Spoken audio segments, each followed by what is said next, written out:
অবশ্যই আমরা মিলাদও মানি, কিয়ামও মানি। আপনারা মানেননি? পেঁচ লাগবে। মিলাদ কিয়াম মানেন? আমি মানি মিলাদ কিয়াম। আমি মিলাদ কিয়াম মানি, তবে তারা যেভাবে মানে এইভাবে মানি না। মিলাদ মানে জন্ম বৃত্তান্ত, রসুলের জন্ম বৃত্তান্ত, ওইগুলো কি আপনারা মানেন না? রসুলের জন্ম হয়েছে না, এটা মানেন না আপনারা? মানি। কিয়াম মানেননি? হ্যাঁ মানি। আপনারা কিয়াম মানেন না? মানি। আপনারা কিয়াম না মানলে তো নামাজ হইতো না। নামাজের মধ্যে কিয়াম করা ফরজ, নামাজের মধ্যে কিয়াম করা ফরজ। ওই সময় যার শরীরে শক্তি আছে, ওই ব্যক্তি যদি কিয়াম না করে, দাঁড়ায়া নামাজ না পড়ে, তার নামাজ হবে না। আরেক প্রকার কিয়াম হয়েছে জায়েজ। আরেক প্রকার কিয়াম, ওই যে লোকটা হাঁটতেছে সে কিয়াম করতেছে। কিয়াম শব্দের অর্থ হলো দাঁড়ানো। কিয়াম শব্দের অর্থ দাঁড়ানো। তো যারা হাঁটে তারা কি কিয়াম ছাড়া হাঁটতে পারে? হাঁটতে পারে না। এক প্রকার কিয়াম হলো ফরজ, আরেক প্রকার কিয়াম হলো কি জায়েজ, আরেক প্রকার কিয়াম হলো বিদআত, আরেক প্রকার কিয়াম হলো শিরক। কয়টা বেশি? একটা হলো নামাজের মধ্যে আমরা যে কিয়াম করি ফরজ, 2 নম্বর আমরা যে দাঁড়ায় হাঁটা চলা করি বা দাঁড়িয়ে থাকি, এটা হলো জায়েজ। কিন্তু জায়েজ নাও আমি আপনি চলতে পারবো। 3 নম্বর হলো আরেকটা কিয়াম হলো বিদআত। কোন কিয়াম? যে নবীজির শানে দুরূদ পড়তে গেলে দাঁড়াতেই হবে, এটা হলো বিদআত।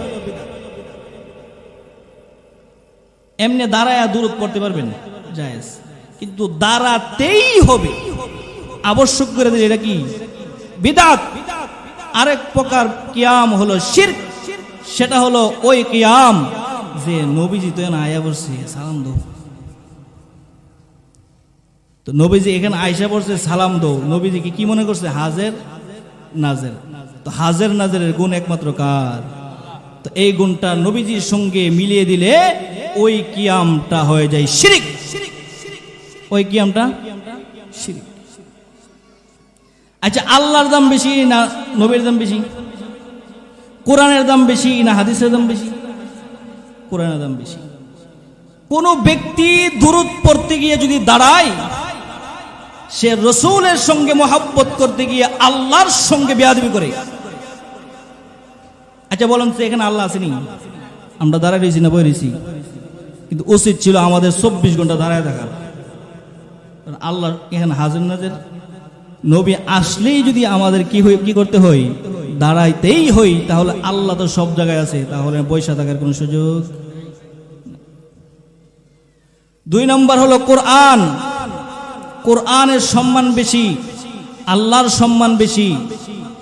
দুরূদের সম্মান আছে কোরআনের উপরে না নিচে? নিচে। দুরূদ পড়তে গেলে যদি তোমরা দাঁড়ায়া যাও, কোরআন পড়ার সময় তোমরা কেন বসে থাকো? তোমাদের চেয়ে বড় বেয়াদব আর কেউ নাই। তোমরা দুরূদ পড়ার সময় দাঁড়ায়া যাও। রাসূলকে মহব্বত করতে তোমাদেরকে কে না করছে? মহব্বত করো, ভালোবাসো, জীবন দাও, প্রাণ দাও, জান দাও, সব দাও, কিন্তু আল্লাহর সঙ্গে বেয়াদবি করবা না। দুরূদ পড়বা, দাঁড়ায়া যাবা, কোরআন পড়ার সময় বসে থাকবা, তাহলে কোরআনের চেয়ে দুরূদের মর্যাদা বেশি দিল না কম দিল? আল্লাহর চেয়ে নবীর মর্যাদা বেশি দিল না কম দিল? আল্লাহর মর্যাদা বেশি না কম? নবীর মর্যাদা কি কম? আল্লাহর পরে হইল নবীর মর্যাদা। কিন্তু বাড়াইতে বাড়াইতে বাড়াইতে বাড়াইতে একবার সব শেষ।